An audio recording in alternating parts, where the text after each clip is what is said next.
Après les horreurs et sur les ruines de la Seconde Guerre mondiale, le peuple allemand a été culpabilisé.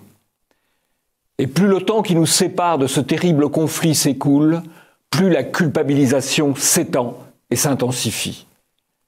Les pères ont été culpabilisés, puis les fils, puis les petits-fils, et maintenant les arrière-petits-fils. Jusqu'à quand? Jusqu'à quand?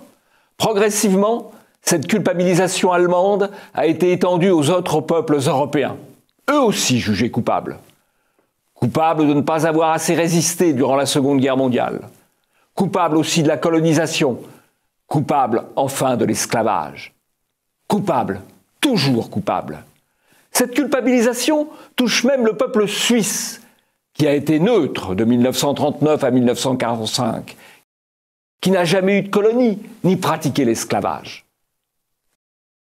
Qu'importe, car cette culpabilisation a perdu toute raison.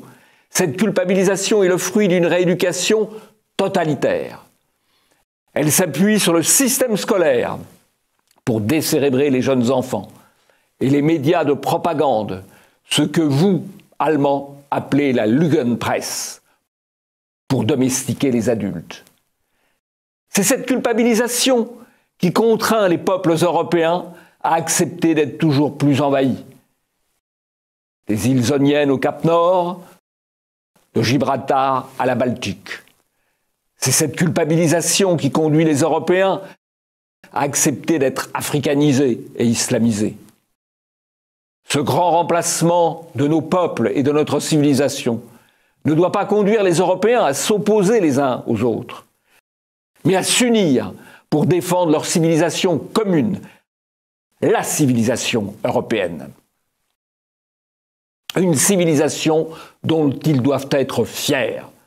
Je suis français, c'est-à-dire que je suis un Européen d'expression française. Je suis fier de l'histoire et de la culture de mon pays. Mais je sais aussi tout ce que je partage avec mes frères européens, à commencer par cet héritage grec, romain, celte et germanique qui nourrit notre imaginaire.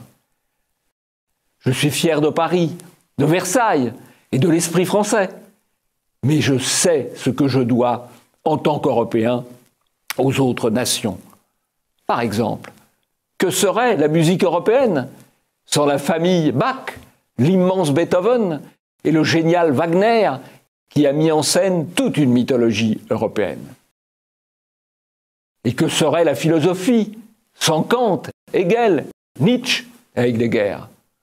Si j'étais allemand, je serais fier d'appartenir à un peuple qui a tant donné à notre Europe.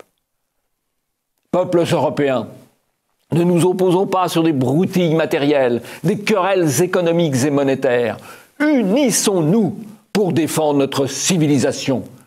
Unissons-nous pour rester nous-mêmes face à l'invasion qui tente à nous submerger.